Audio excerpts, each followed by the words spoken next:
કેમ એલા અચાનક ફોન કર્યા વગર? બધું બરાબર તો છે ને? એમાં વાત એવી છે ને મોટા ભાઈ કે મા બાપને હવે અમે સાચવશું નહીં. અચાનક શું થયું? બા બાપુજી યારે તારે કઈ ઝઘડો થયો? બાપુજી તને કઈ કીધું? ના, એવું કઈ નથી થયું, પણ હવે બસ અમે બહુ હાસવા આવો તમે હાસવો. જો ભાઈ, આપણે જે બા બાપુજીને સાચવવા માટે રૂપિયા નક્કી કર્યા હતા એ તો અમે તને ટાઈમ ટુ ટાઈમ આપીએ છીએ, તો હવે તને વાંધો શું છે? પૈસા ઓછા પડતા હોય તો બોલો. હવે છે ને ભાભી, એ પૈસા અમે તમને આપશું, પણ અમારે હવે હાસવાન થતા નથી. ના ના હોય અમારે ભેગા ન પોહાય. કેમ મા બાપ ને વાત હાસવાની આવી એટલે પોહાતું બંધ થઈ ગયું? તુંય તે મોટે ઉપાડે આવી હતી કે મા બાપ અમારે ભેગા, હવે કઈ સેવા? બા બાપુજી મારા એકલાના નથી, આપણા બેયના છે, તો લાભ બેયને લેવો જોઈએ ને. બા બાપુજી અમારે ભેગા ન પોહાય હો, અમારે તો એકલા રહેવા જ જોઈએ. આ વખતે મોટા ભાઈ તમે ગમે ઈ કયો, પણ બા બાપુજીને તમારે જ રાખવાના છે.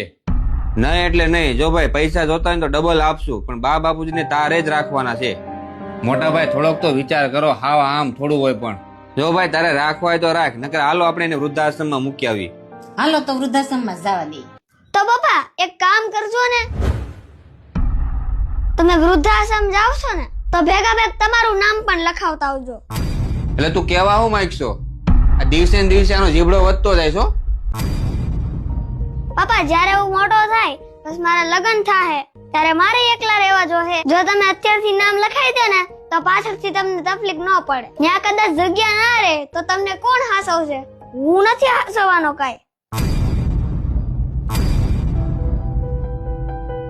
મીતુની વાત સાચી છે. મા બાપે આપણે ઉછેરીને મોટા કર્યા. અત્યારે આપણે 4 જણાથી 2 જણાને નથી સાચવી શકતા. વિચાર તો કરો આપણે કેટલા સ્વાર્થી થઈ ગયા.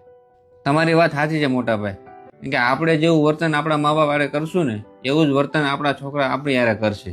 કારણ કે એ બધું આ જોઈ જોઈને તો શીખવાના છે. તો મિત્રો મારી વાત કેવી લાગી કોમેન્ટ કરજો. જો આ વિડીયો તમને ગમ્યો હોય તો 10 પરિવારને શેર કરી દેજો.